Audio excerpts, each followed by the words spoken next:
Alafia, Aboro Boye, peace and blessings, peace and blessings. Welcome to another episode of the African Spirituality Experience. I am your host, Orisha Bemi. Today we have a special guest coming on to talk about the Isheshe community as well as how it's impacting us as a people as a whole in terms of our community and the melanated culture and the melanated community, etc. So without further ado, I introduce Baba Abidoye Shango Ni Yi. Baba Alafia, man, appreciate you taking the time to join us today. Lafayette, how are you? I'm blessed, Baba. I'm blessed, man. I'm ready to get it going with this good Shango Kabiese Shango energy out here today, man. I'm I share. ready to get it. Yes, sir.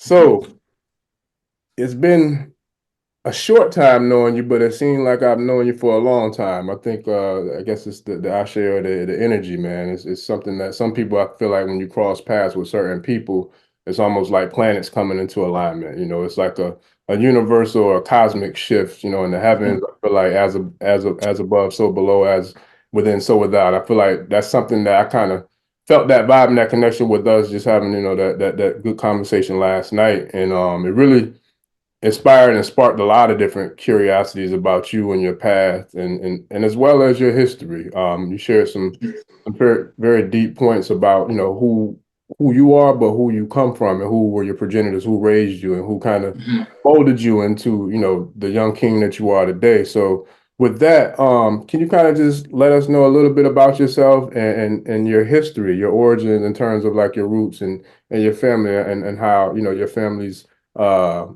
role in your Shay has kind of shaped you as a man and your path? Um, well, the first thing that I want to do is pay reverence to um my grandmother and my grandfather, Sure. and and the things that they've done within the Sheshe community.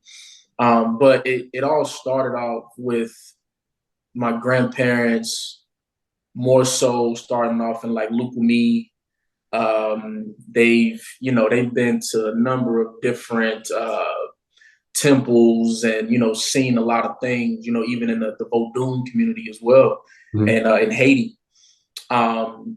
Which all of it is it's magic and it all works.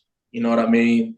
So at the end of the day, my grandmother and my grandfather they paved the way for a lot of people, not just in Gary, Indiana, and but a lot of people migrated here to Atlanta from the Midwest. Hmm. They had a community there that migrated here, and it was one of those things where it was groundbreaking when they got here.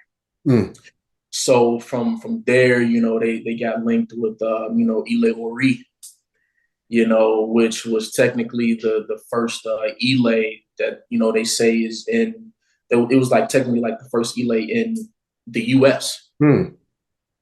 So not just Atlanta or Georgia. They Hmm. talk about the U.S. So and it was strictly E5 based. So with that, my grandfather's community, everybody that migrated with them, and my grandmother, my father as well. It was a nice amount of people, and then from there it grew, it expanded, you know. Um, and my grandfather, man, he's probably blessed in over 1,500 to 2,000 Babalawo and Iyanifa across the country. Wow. You know what I mean? So, but that's all a part of his road and the things that he's done in his lifetime. A lot of people couldn't do today. You Hmm. know what I'm saying? Yeah. Because you have to have a different type of fortitude.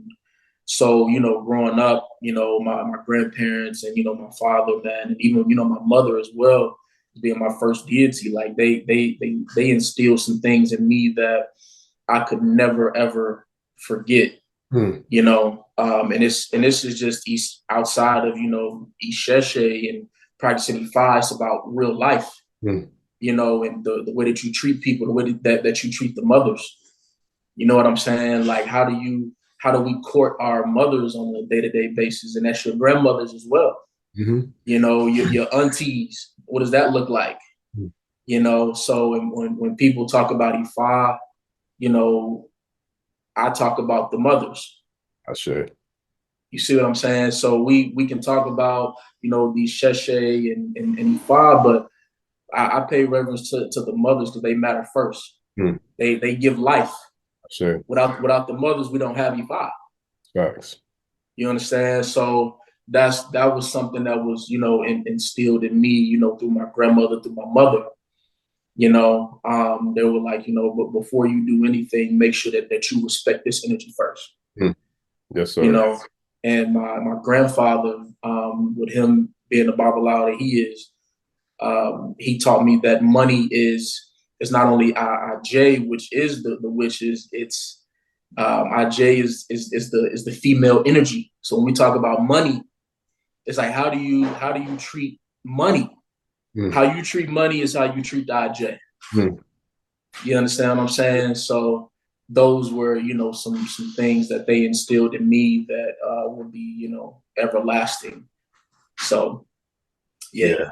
Now that's powerful, man. We got a lot in common, and I can see why. You know, I think the energies mold the way they do because I'm the same way. Like I feel like especially in terms of creation, the black Mm-hmm. woman is God. Period. Yeah. I'm not debating or arguing with anybody because science speaks that. If you look into anthropology, the oldest human remains ever found on this planet was that of a black woman. You know what I mean? And that was before we was even created. We just like a little, mutation, offspring from the ambidextry. I mean, the asexual black woman, who kind of created herself and brought life into not just this planet, but, all throughout the universe. I feel like the feminine energy is the most powerful force, of all. And I respect it to the utmost. I always kind of have put black women in general on a pedestal, but especially black women because I'm a certified proud mama's boy / grandmama's boy. And I feel like the women kind of molded me exactly how you were molded. And so I see Mm-hmm. the parallels and how we both look at that feminine energy in the mother. So it all starts, with the Yeah. mother.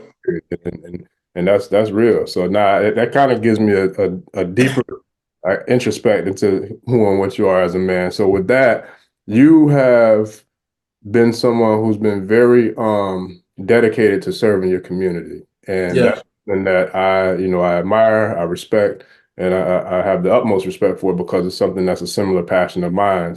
So can Mm-hmm. you kind of share, how you first got started with your serving the community, and then like what roles have you served in terms of serving the community and helping us as a people collectively on a higher scale in terms of the work that you do.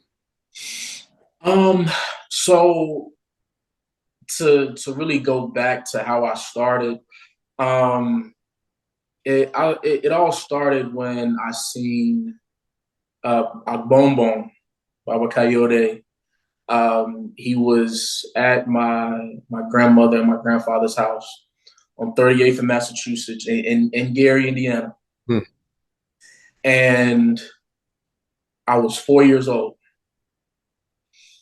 And I think someone was going through, Batala initiation. Something was going on around that time. And I seen everybody with their African clothes on. Hmm. So when I went downstairs, and they actually had it on video because Hmm. they were recording it, and they got me coming down the stairs, and I looked and I seen everybody with their clothing on, and I ran back upstairs, and I came back down, and I had on my African attire. So from that point, I had a sense of what was going on. Hmm. And that was the first time I had seen someone like really serve someone from a spiritual aspect. Hmm. So I gotta pay that respect first. Okay. Because when you talk about initiation, you talk about someone caring for your well-being. So that was the first time I had experienced that. And I was like, oh, okay, I want to be a part of this. So from there, I was in a blessed position where my mother and my father split, right? And my mother ended up getting married to a baseball player, Mhm. which, you know, he's from Gary, Indiana as well. So when that happened, we ended up moving out to Texas. And the one thing that I've never forgotten is where, you know, we come from as a people, as my family. I'm like, yo, we come from Gary, Indiana, where people don't have anything. Right. You know what I mean? Like, you got people who the gang banging, or they trying to, you know, make it in basketball or sports, but it's like there is no in between. Right. So the fact that my family was on a spiritual path, it kind of swayed everything, and that's how we got here. Mm. But when we moved to Texas, I was in a position where I was able to help people, because, you know, we were around millions of dollars and Mm. flying on private jets and having a big house and all of that good stuff. And, you know, with the grace of, you know, Oloye, man, I was grateful. I You know say. what I mean? I was grateful to be in that position. So I had got homeschooled for a year, and I was 12 years old. And each baseball season, they send out like this list. It's like a long list of baseball players, like their name, their alias, their email, home address, all of that good stuff, right? Mhm. So what I did with my homeschool teacher, you know, me and her, we were talking one day, and, you know, she was like, you know, I have a nonprofit. Mm. I was like, okay, you know, well, I want to know more about your nonprofit.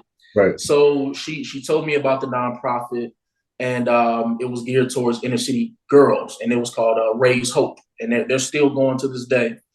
Right. So what ended up happening is that I was like, so what are y'all doing to raise money?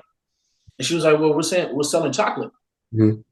I was like, okay, well, let me, you know, bring over all the boxes of chocolate, and I'll sell them for you. Right. So I went on my street, and we lived in a predominantly, you know, Oyimbo neighborhood. Mhm. And I had, you know, all of the people that I knew that were, you know, really cool with me. I had them go, and, you know, I was bringing them boxes of chocolate, like 3 or 4 boxes each to each house. Mm. And their parents would sell their chocolate at their jobs for me, and every week I would go and pick up money. Mhm. So that's how I started in that. And then we had took it up a notch with the baseball player list. We took it up a notch, and we started sending out letters. We had typed up letters, sent them out to them. Uh, And next thing you know, man, we just started getting crazy checks in the mail. mm. And we raised about 30,000 in a month. Wow.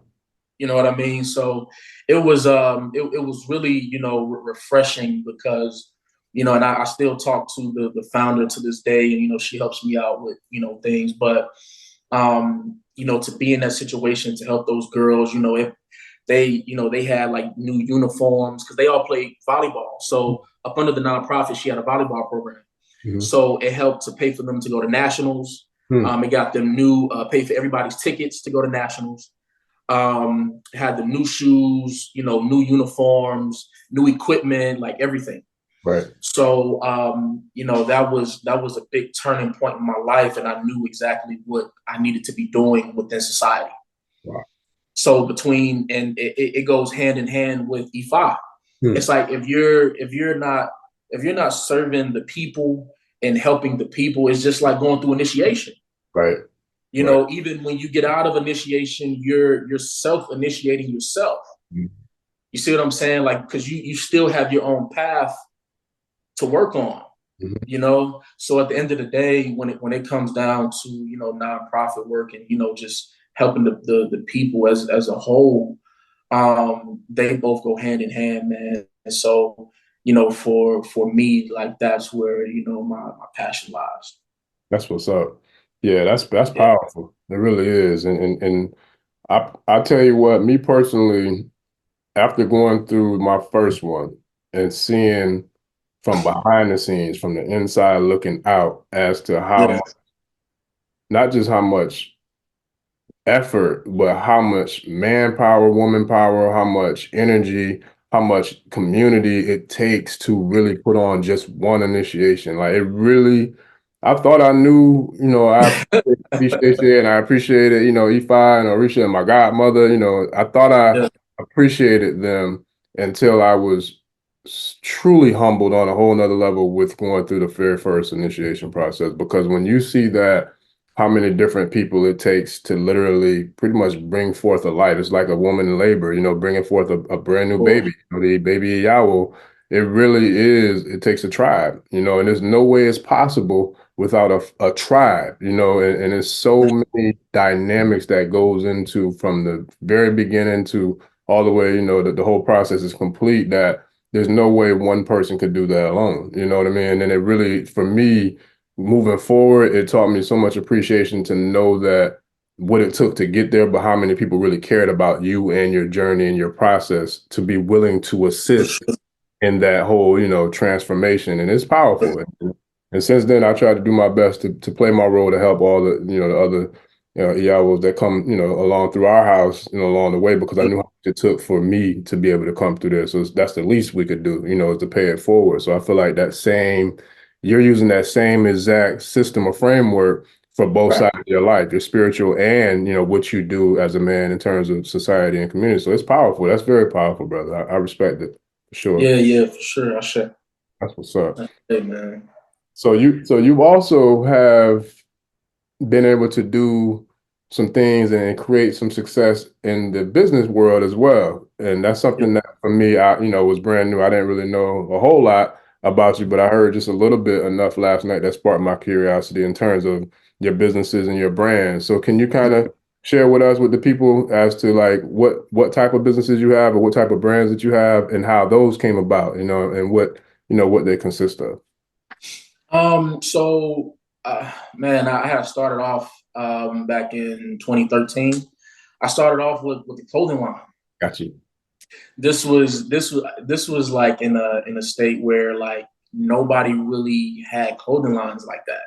Got you. So I started creating my clothing line when I was in college, and I went to HBCU and whatnot, and I ended up dropping out because it was real dangerous, and also I wasn't really learning the things that I needed to learn there.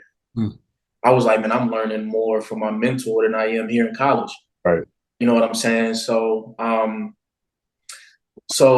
once I started the clothing line, I had the only Swahili clothing line in the country Hmm.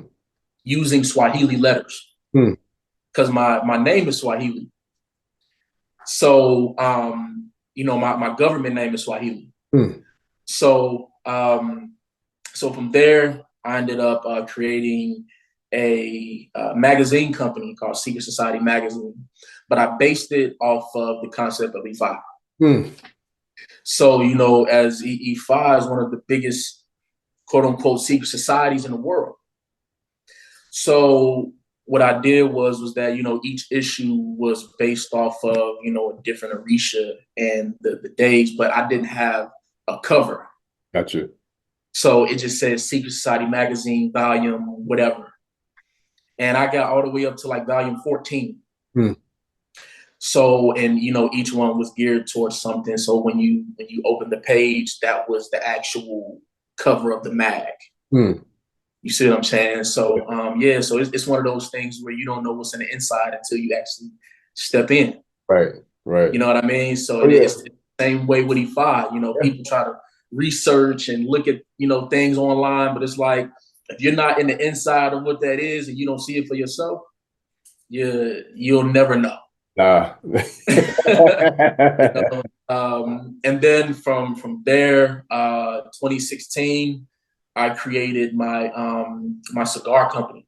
Hmm. I created my cigar company, man. I always loved cigars, but I wasn't, really of age to, experiment and whatnot. But I created my cigar company, and I didn't know why I had like a niche for it. So we have family like in the Carolinas. The Carolinas is big on tobacco. Hmm. So when we had went out, we had like a family gathering out there, and it was family on my grandmother's side that I had never met before. Hmm. So we walk in, we walk in the house, and it's like it's a mound of cigars, like a Mm. huge mound of cigars. I'm like, man, like this is crazy. Mm. My grandmother looked at me and I looked at her and she was like, this is something new. So we walk around the table, we get to the living room, and it's another mound of cigars. Mm. It's like hundreds of cigars everywhere. So I'm like, okay. So we go to the backyard, and our whole family is smoking cigars. Wow.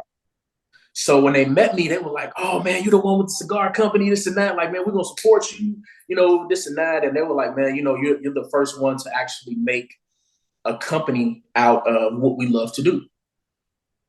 So I was like, "Oh man, this is real cool." So a lot of them start really supporting, buying my cigars and all that good stuff. So it really gave me like that extra to keep going. So I started my cigar company. I still have it, G Cigars. Then from there, man, I have been a program. So like from the time I started my magazine company, well, you know what? Before that, from the time I started my clothing line up until what this was 20, up until I say like 2022, Mm. I had been a program director in that time as well. Mm. I had been in radio. Wow. So you got to imagine I had started 3 businesses in the time that I was in radio too. So I was dealing with independent artists, helping to, break different artists and whatnot, and, helping them out. And, dealing with the labels and independent labels, major labels, all of that good stuff. So that was also helping to market everything that I had. Say. So I kind of just like tied everything in together to really, get it to, help each other. So from there, for after my cigars, I started New Rock Global. So New Rock Global, we do sync licensing Mm. for independent artists and producers. Mm. So we get their music and films, TV shows, all of that good stuff. Mm. And the sync licensing realm is a lot of money in it if you do it right. Right. But yeah, man. So I've been doing that, and that's been working well. But I got into it because I have been managing my brother. Mm. So my brother, he was Team Groot in Avengers. Mm.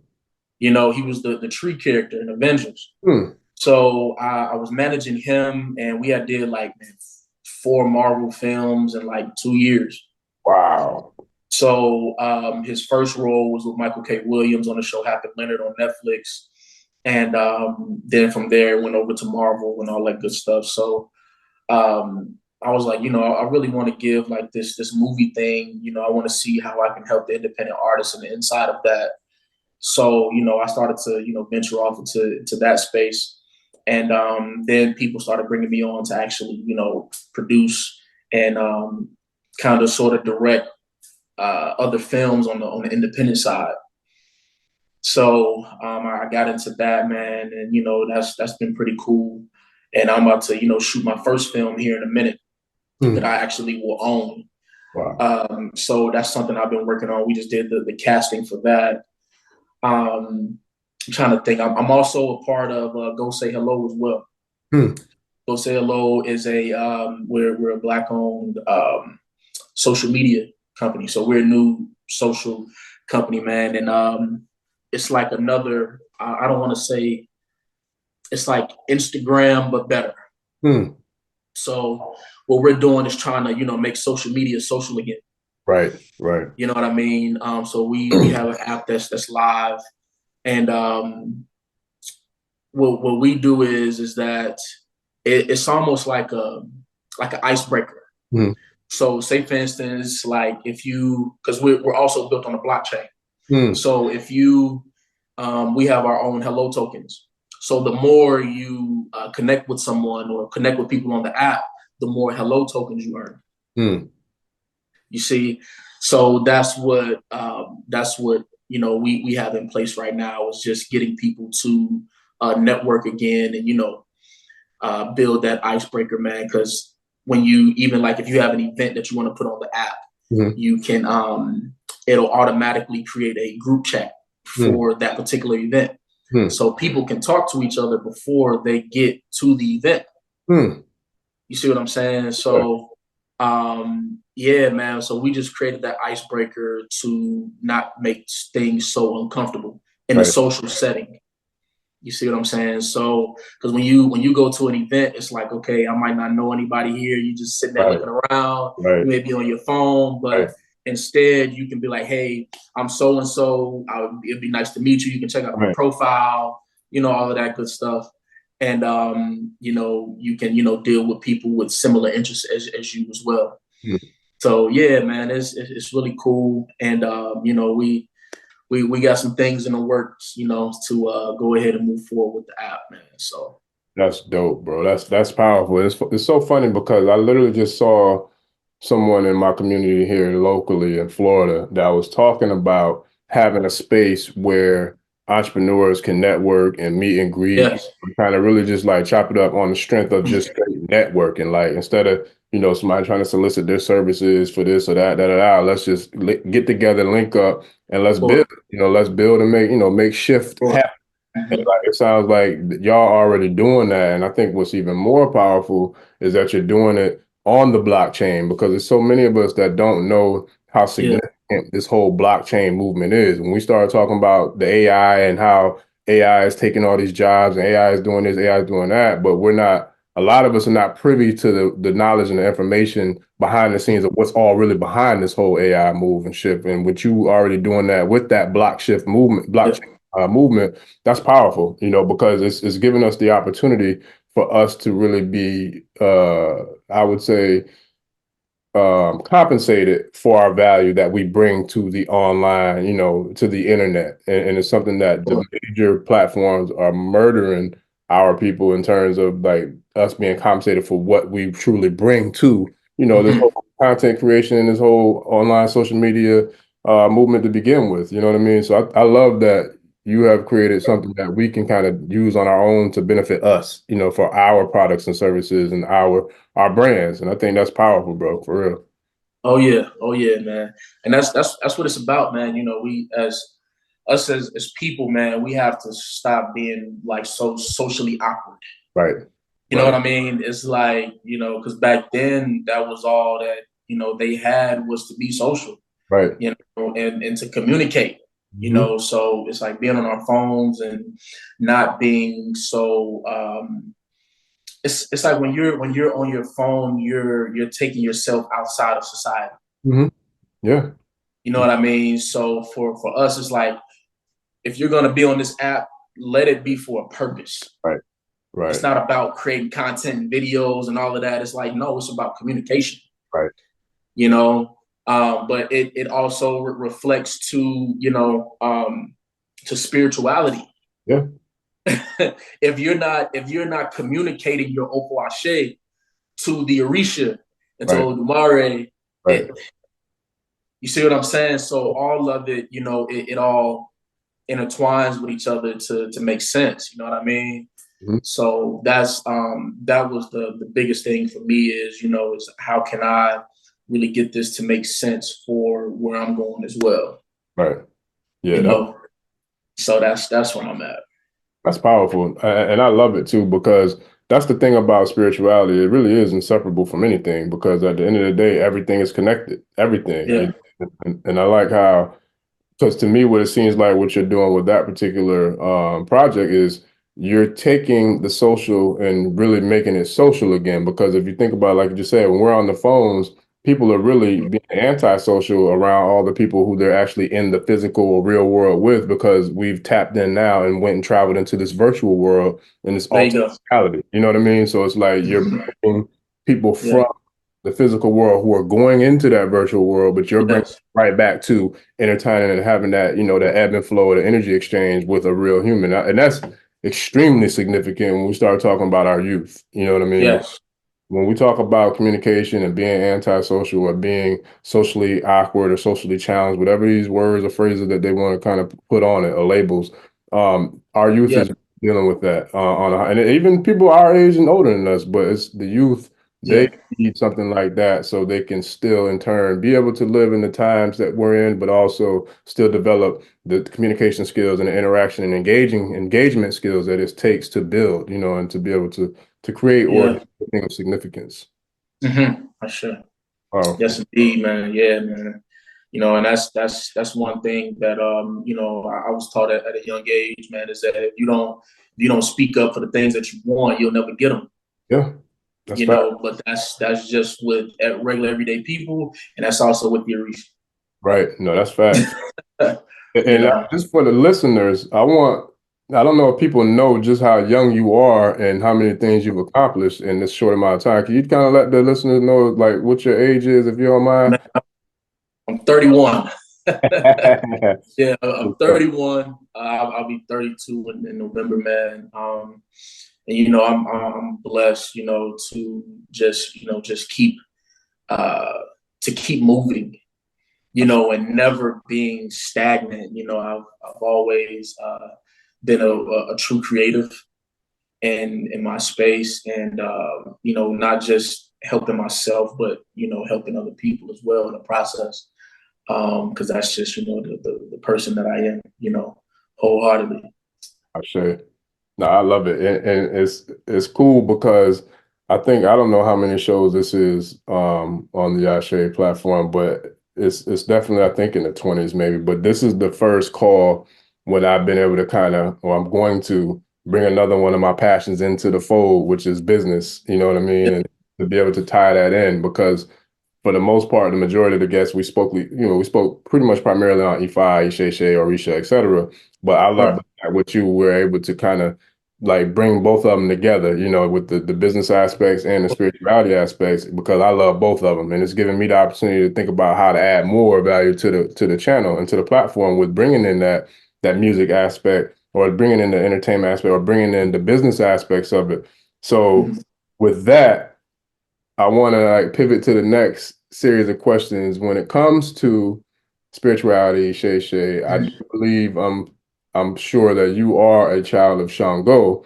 So Yeah. can you kind of draw the parallel into how the Shango energy or the Shango characteristics or attributes ties into the significance of the marketplace when you're talking about business or you're talking about government, or you're talking about, you know, all the different things that you're attached to. Can you kind of tie into how Shango kind of is a person, or I should say a deity or energy that is very prominent in those spaces?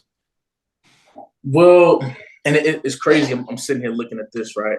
And this was before I became a Shango priest. But these were always my colors, Hmm. right? So Shango, man, Shango. So I'm gonna take a step back. I'm gonna talk about Oya first. Mekuaye. So Yeye Oya, my mother is a child of Oya. Hmm. So when you talk about the owner of the marketplace, Hmm. right? So All right, back to that feminine energy. right, there you go. So seeing my mother being a, you know, a full, when I mean full-time entrepreneur, like full-time. The only job I seen my mom work was from my understanding. I seen her work at we had a Ponderosa. Mhm. It's like it was almost like a Golden Corral almost. I remember Ponderosa. But yeah, yeah. So we she worked at Ponderosa, and from there she had a salon that was passed down to her through her grandmother. So my mom does hair.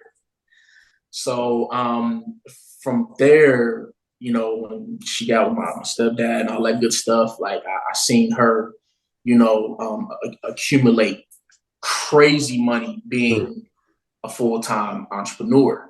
mm, So from there, you know, seeing my grandfather be a full time Babalawo, you know, my grandfather, you know, with him being an Obatala priest, he had a lot of Shango energy. mm, You see what I'm saying? So I was always surrounded by entrepreneurs. So for Shango, man, he gave me something that I ultimately needed.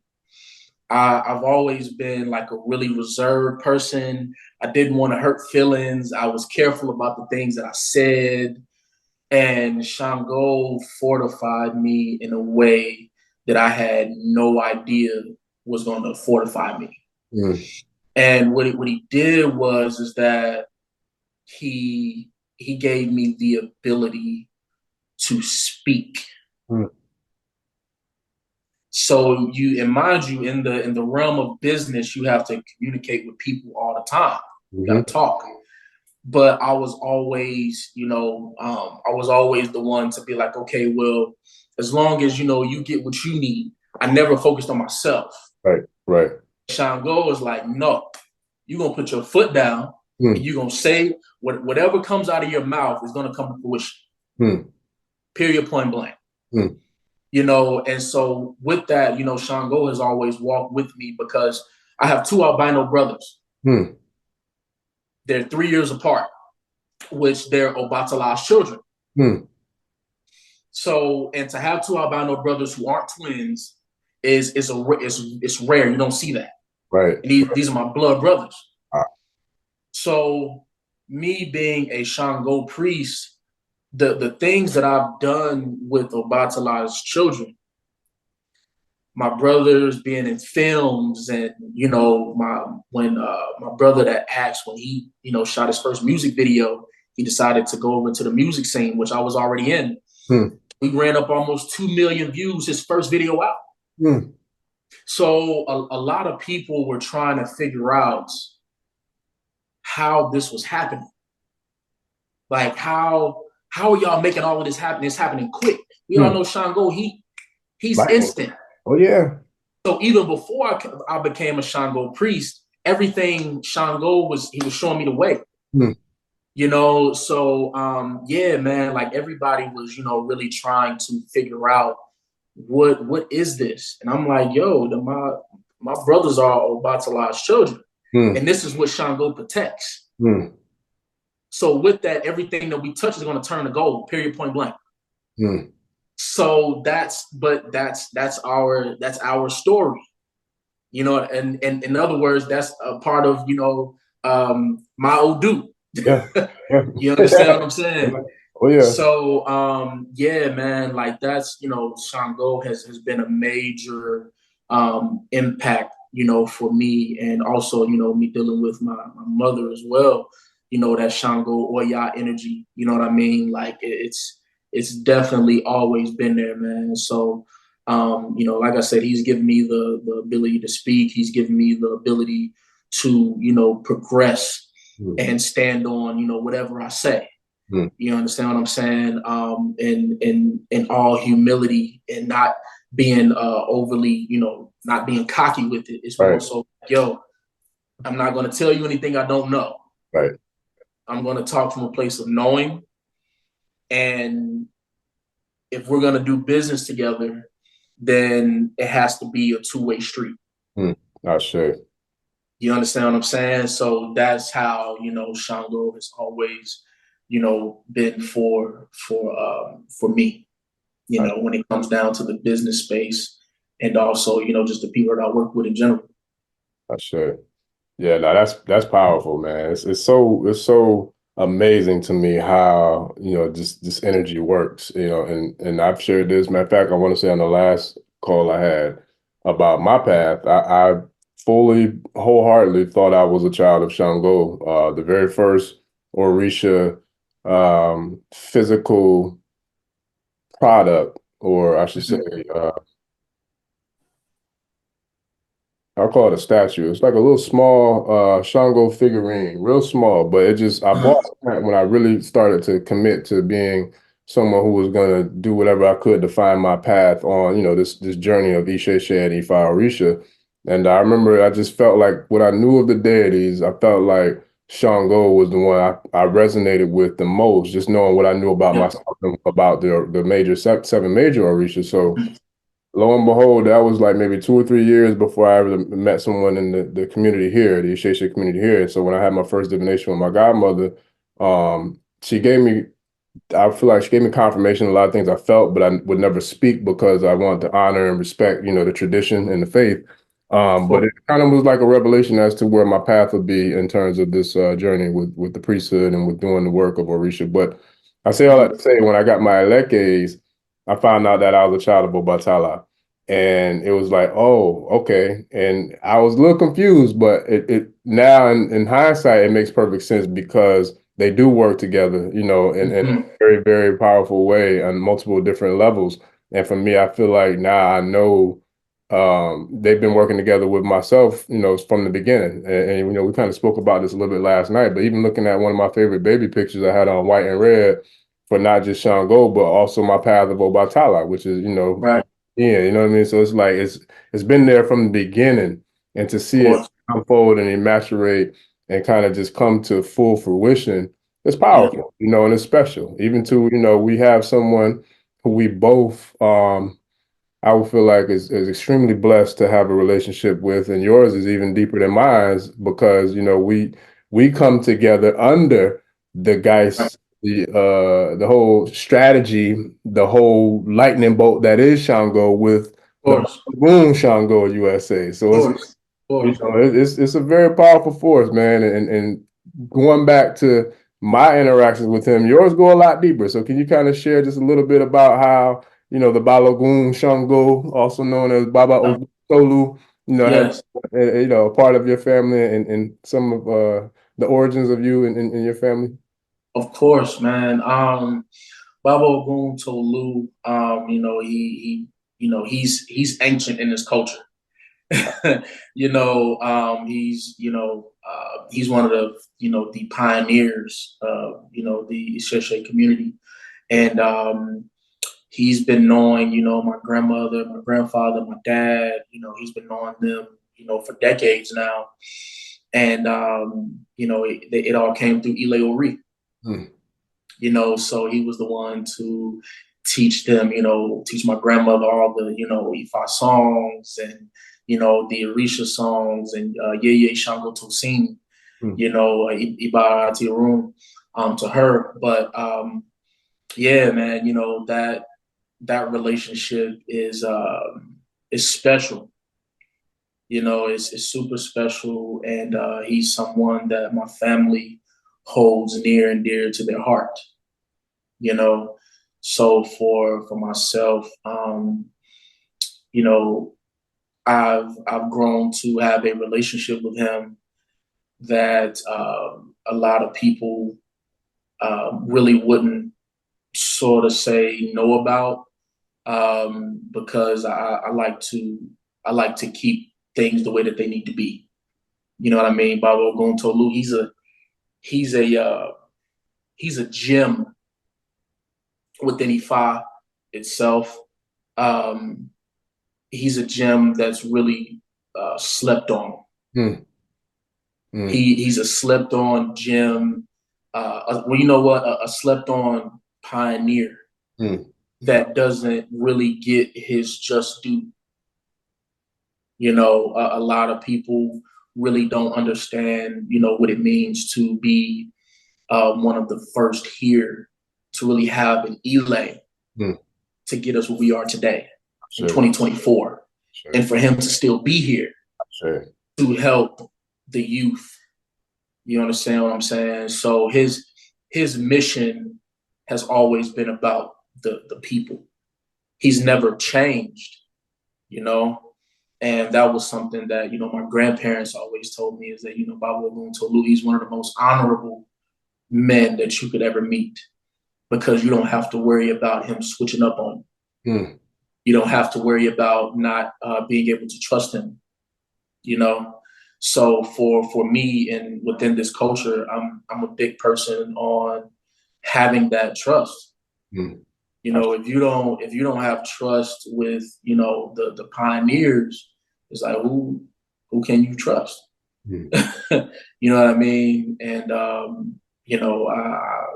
definitely keep him really really close, really really close, man.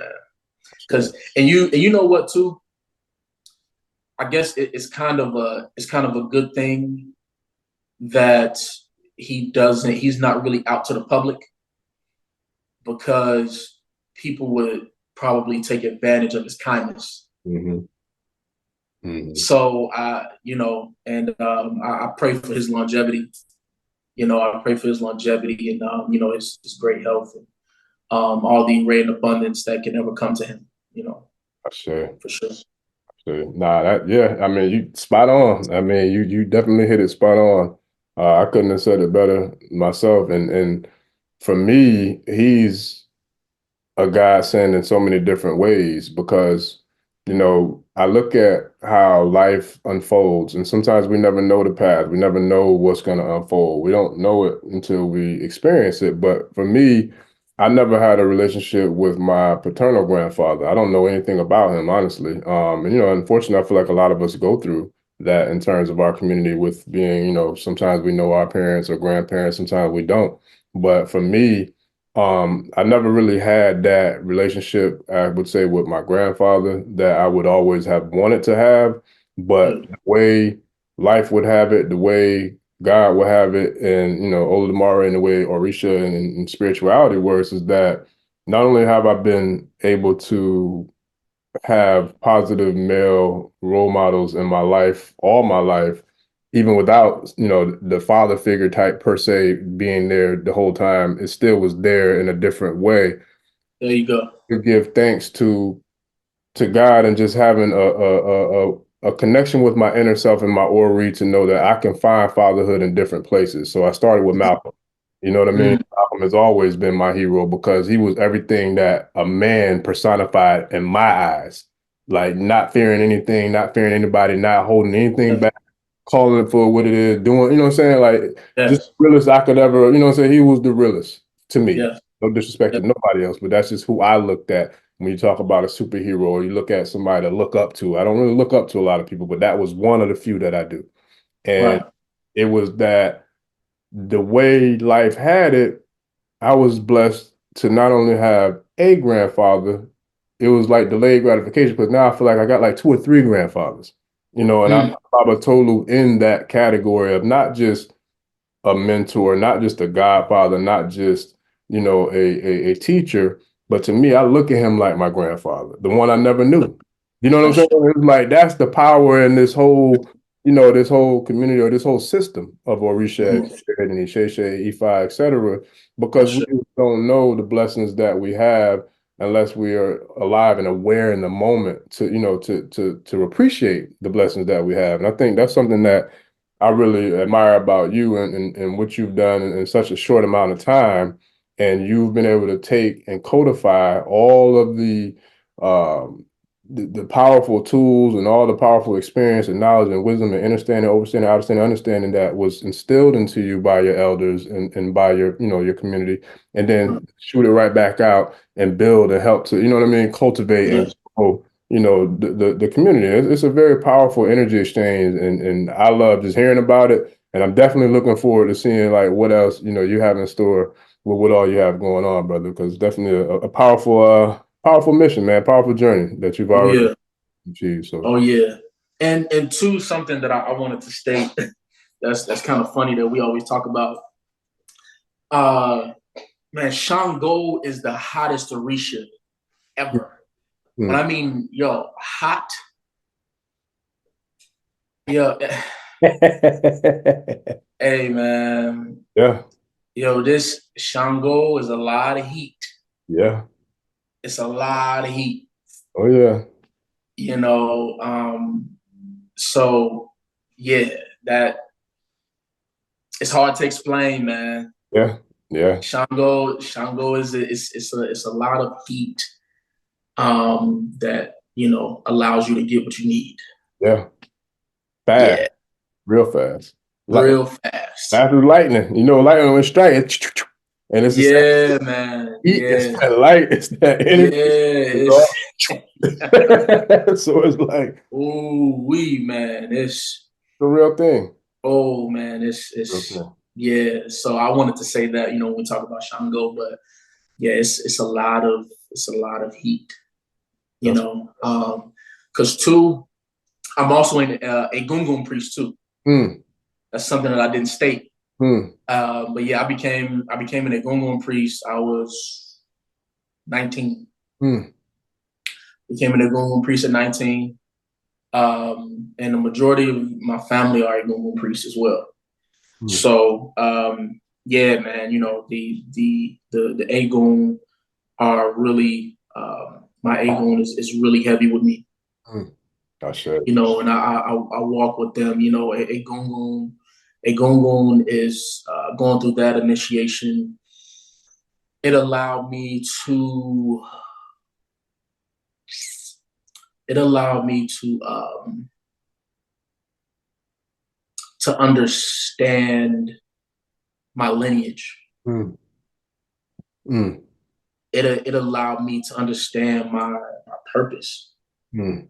Like the Agon, they're the ones that walk with you every day. Right. Gotcha. So even while I was in Memphis, going to school, I was being protected by my Agon heavy. Mm. I'm seeing, man, I'm talking about people getting pistol whipped, on campus, Mm-hmm. people getting robbed at gunpoint. Like, it's like all of this is going on around me, but nothing is ever coming to me. Mm. So that's what the Agun does for us, Gotcha. is that they walk with us and when you honor them, that's how you're able to gain the protection of what that look like. Mm. And a lot of people, even in other cultures, because people ask me, they're like, man, so like, what is Ifa about?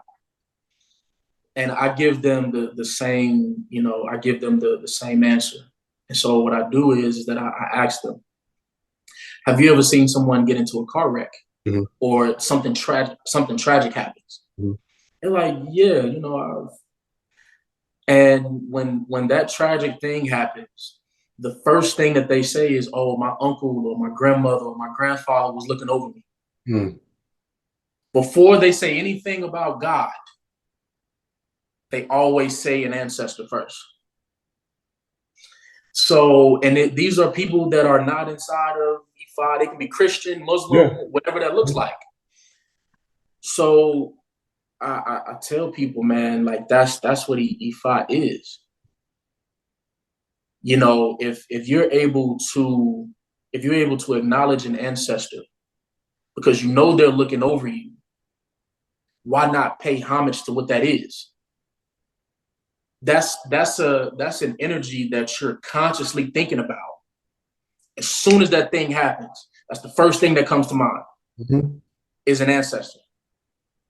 So at the end of the day, I tell people, man, like, when we leave this earth, we don't want to be forgotten about. Right. Right. Period, point blank. We want our name to live on for generations to come. So with that, man, we always have to pay reverence to our ego. Period, point blank. Because that's the true works of Ifa. Sure. And I also tell people, man, we don't discriminate when it comes down to religion. Right. Right. We don't cast you out because you're a Christian Right. or because you're a Muslim, or that's not what we're here for. Right. Everything needs to be able to live in harmony. Right. It's Balance. not about doing one thing to take you away from something else. My grandmother always told me our ancestors went to church.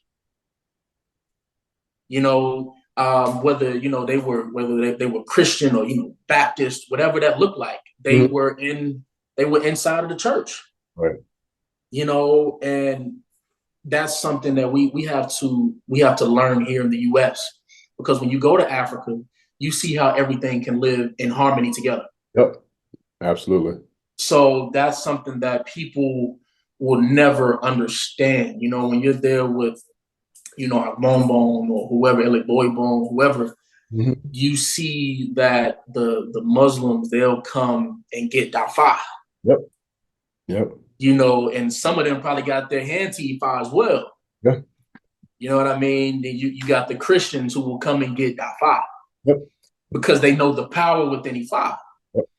But here in the US, we have this power struggle of, oh, okay, well, you're doing that over there. Well, that look like voodoo and you shouldn't do it. Right. It's like, well, we're not saying that about your religion. Right. And that's how things get out of alignment. So that's something that we need to, get better at as people.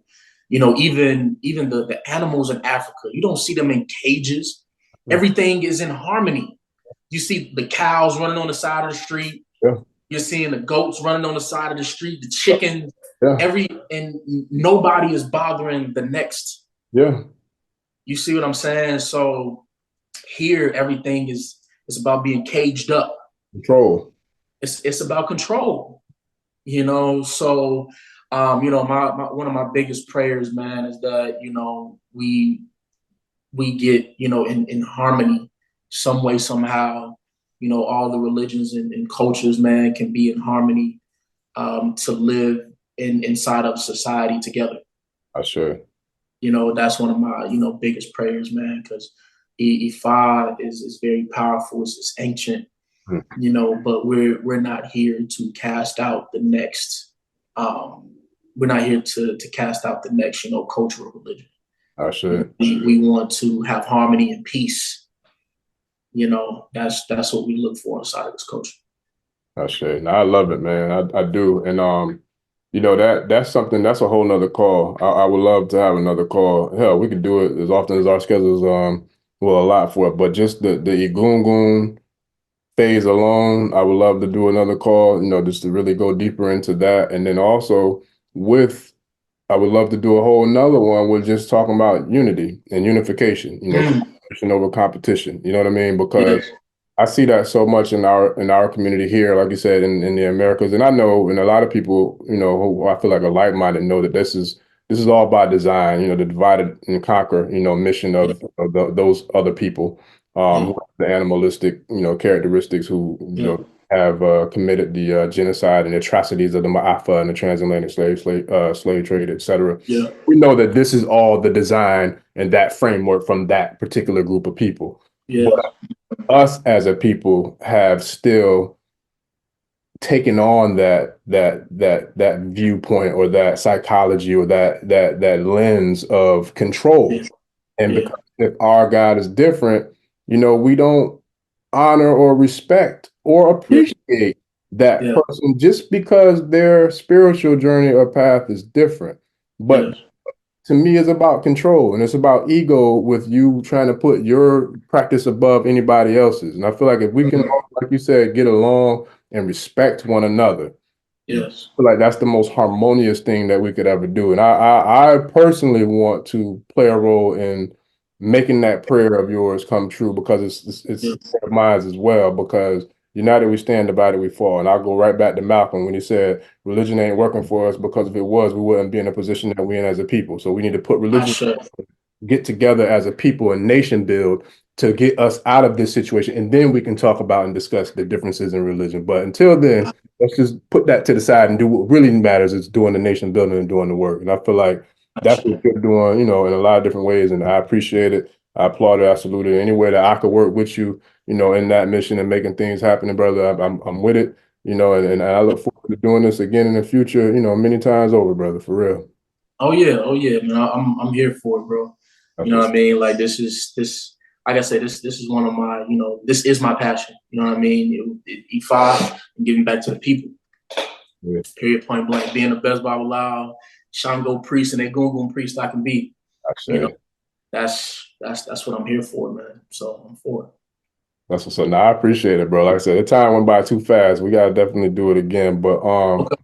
before we wrap it up, there's a couple things I just want to do. Can you kind of just share and like where people can go to find and support you and your brands, whether it's the cigar brand, whether it's the clothing lines, whether it's the entertainment company, whether it's the whatever it is that you do with film and entertainment.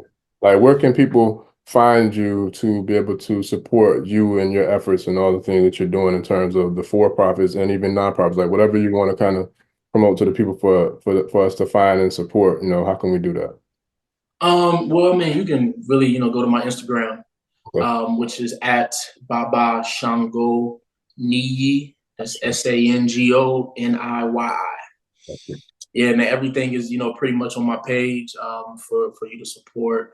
Um, Trying to think. I have an artist that I'm working with, and this is me transferring over from the rap and all of that stuff over to strictly I have a Isheshe artist Hmm. by the name of Hundred out of Ogun State. Hmm. So he's been making crazy noise. So he's on the up and coming in Ogun State. So definitely go out and support Hundred as well, So, which he's on my page, his music and all of that good stuff. So definitely go support him. My cigars are at G Cigars on Instagram, the letter G and cigars on Instagram. So yeah, man, that's me, man. That's me. so nah, that's dope, man, for sure. Like I definitely appreciate it, brother. And I'm chop it up with you off air for sure, so we could build. But and then what I'll do also is get the links to add to the show description, so we can have that there too, so people can go directly from the show, directly to your channels as well to support. Okay, But awesome. yeah, man, it's been an honor and a pleasure. And like I said, I look forward to, doing a lot of work together, bro, because I see not just the similarities in us, but the similarities in our path and our journey, from Orisha and Ifa, Yeah, et cetera, for sure. especially with the community work. And then there's so many more things that's way deeper that I want to touch too, but just the time didn't allot for it in terms of like your Okay, your ties back to Oshogbo and a lot of the things that you are involved with and have going on in the ATL community, Isheshe community, which is a very of course. powerful melting pot that's growing and really making some real Yeah, strong moves, man. And it's just an that's honor and a pleasure to be a part of this community and to be able to connect with brothers and sisters who are doing it on that level, man. So we definitely had to build because I also want to figure out different ways to highlight the females and the women. So yes. put together an initiative to where I can interview females and interview Mm, sheroes, who are doing the same work that we're doing, but to give the mothers, to give the sisters, to give the Ajay their flowers, because yeah, like I said, I'm a self-proclaimed mama's boy, proud of it, grandmama's boy, and I know, nothing moves without that feminine energy. Nothing moves without the mother. So, I any should. ideas you have to how we can kind of collaborate on doing Oh that, how yeah. Queens, bro, let's make it happen, man. For Oh sure. yeah. Oh yeah, for sure, man. That's that right there. That's simple. We can Yeah, put that together anytime. That's simple, yeah, man. Ain't yeah. nothing but a phone call.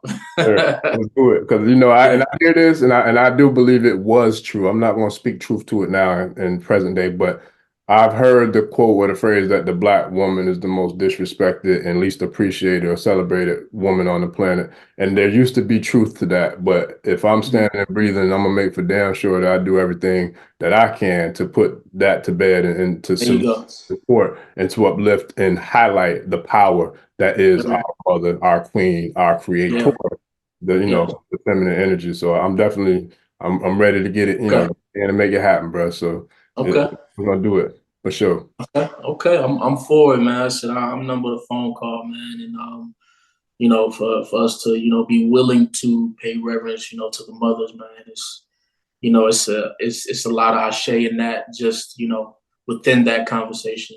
So Yeah. yeah, I'm for it, bro. I'm all for it. Let's do it. So, well, I appreciate it, man. So, with that, ladies and gentlemen, this has been another episode of the African Spirituality Experience. I want to give a huge thank you and a mudupwe and appreciation, to Baba Shango Ni Yi for coming on and sharing his story and sharing his, experiences and words of wisdom with the good people, brother. I appreciate you, bro. Yeah, ashe, man. You got it, man. Anytime. That's what's up. So, ladies and gentlemen, thank y'all for tuning in. Please like, share, subscribe to the channel, and I appreciate all the love and support. We'll see y'all on the next episode. This is your host, Orisha Bami. We are out. Peace.